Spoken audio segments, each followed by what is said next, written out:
started with improvising on your instrument if you're a new player. I'm going to be demonstrating on alto sax today, but the tips that I'm sharing should transfer to all instruments, so hopefully you can find something there to help you feel more confident about starting out. I'm going to be demonstrating from this new book, which is called First Steps.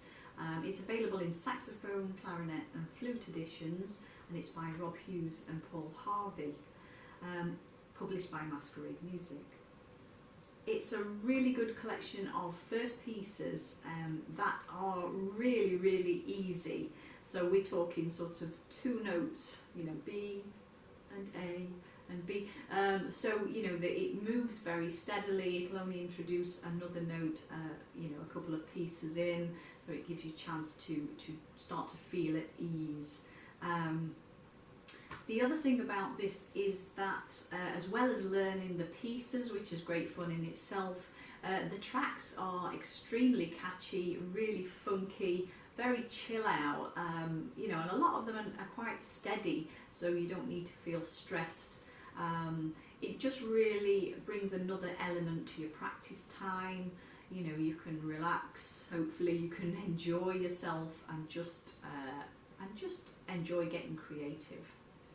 But the aspect that we're going to be looking at today is improvising and using the jam notes that come with each piece.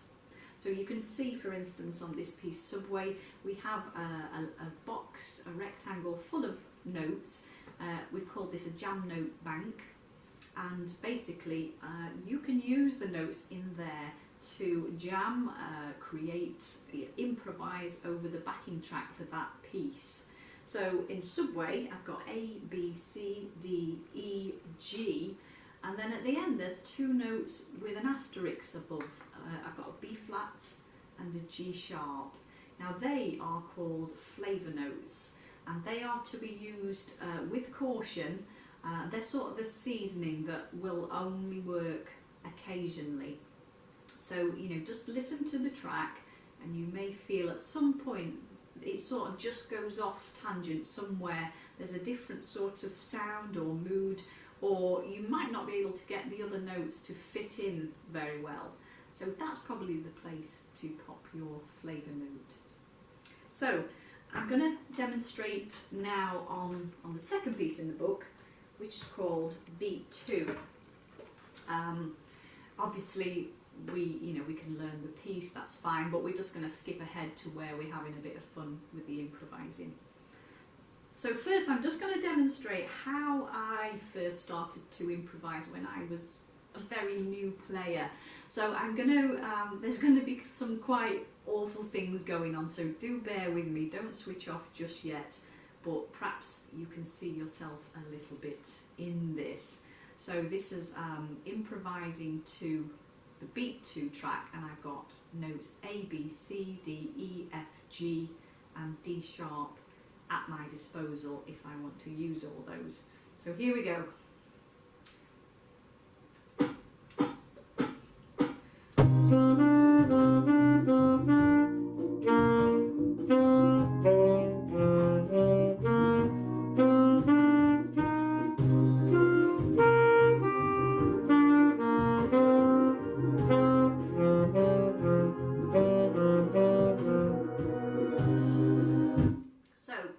Stop it there and not continue on the torture, but can you hear it was almost as if I was just doing my own thing. It didn't seem to tie in with the music.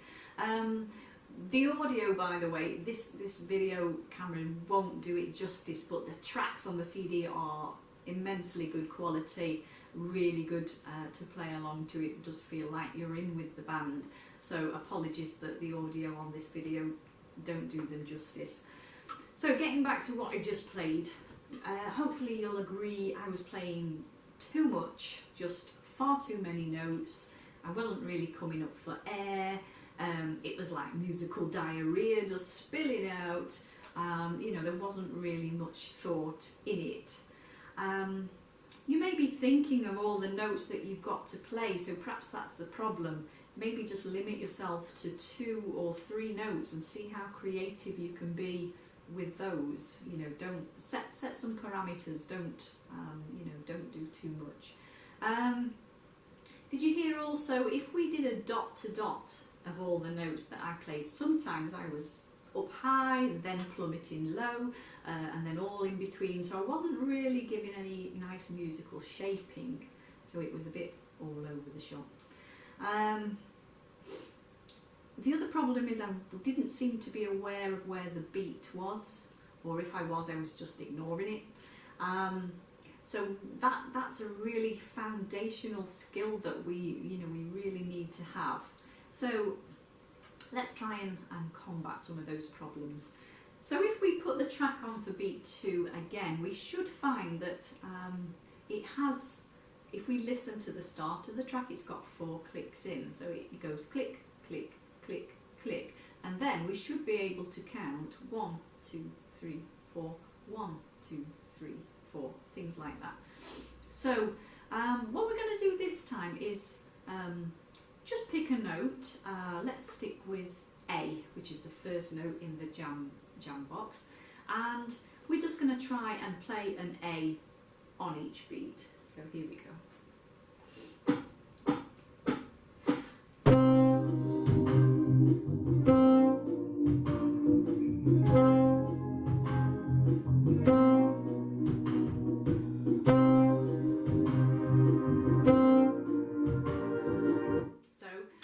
So I'm learning to play on the beat. I'm listening. I'm limiting myself to 1 note so that I've not got too much to think about. Let's skip ahead a little bit further. So I'm going to use one of the tips in the book. There's a whole page of tips to try and get you to get started with your improvisation. Tip number 2 says using and incorporating rhythms. So for instance, dard it and dardy dard it, or this dit dit dardy, things like that. So I'm going to use the first one, dard it, and what I'm going to do every time I'm on beat 1, I'm going to do dard it with my saxophone. So it'll go click, click, click, click, dard it, dard it, dard it. So I'm just going to try that and see how that sounds. Here we go.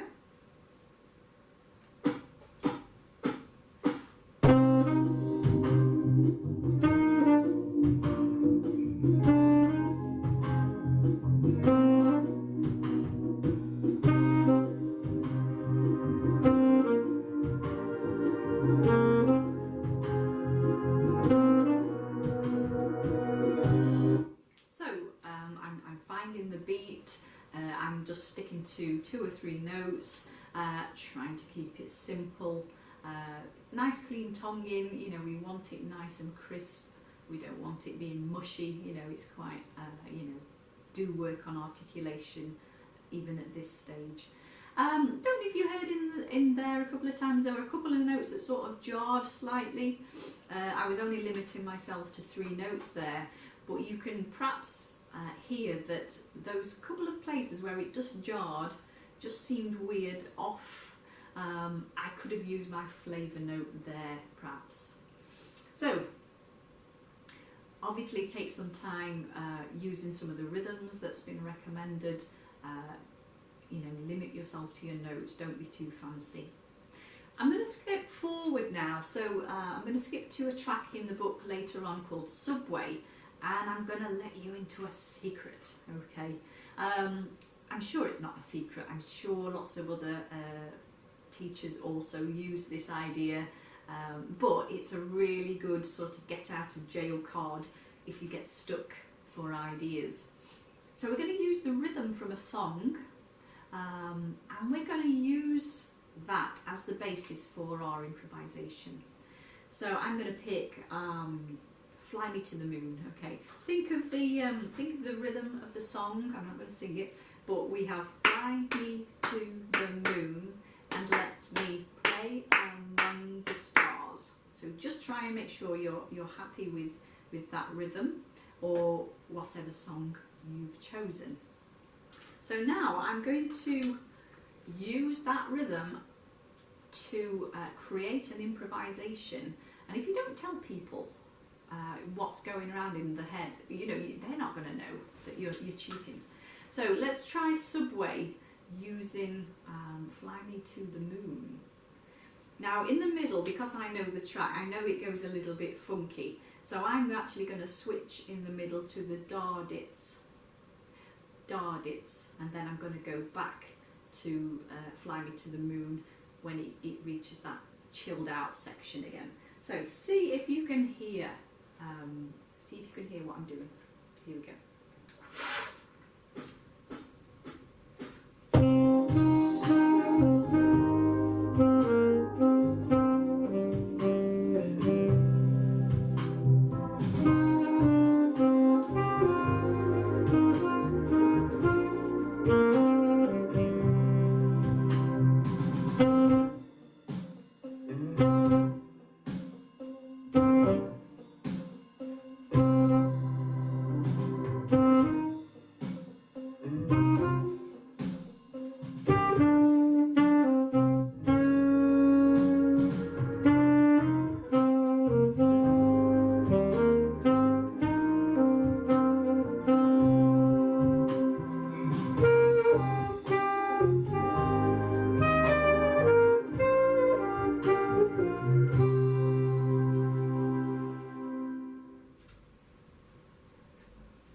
So hopefully you could hear the lyrics, you could feel the rhythm to Fly Me to the Moon in there. By all means, pick a different song.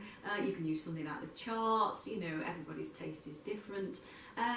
Just be aware though, if you're struggling to get particular lyrics to work, you could well be trying to crowbar a piece of a different time into your track. So if your CD track has 4 beats in a bar, and the piece that you've chosen, even though you may not realise it, may only have 3 beats in a bar, so we're sort of trying to fit triangles into squares, that doesn't happen, then it's not really going to work. So just try another song and see how you go. So hopefully that's just given you a little bit of insight, a few ideas on getting started.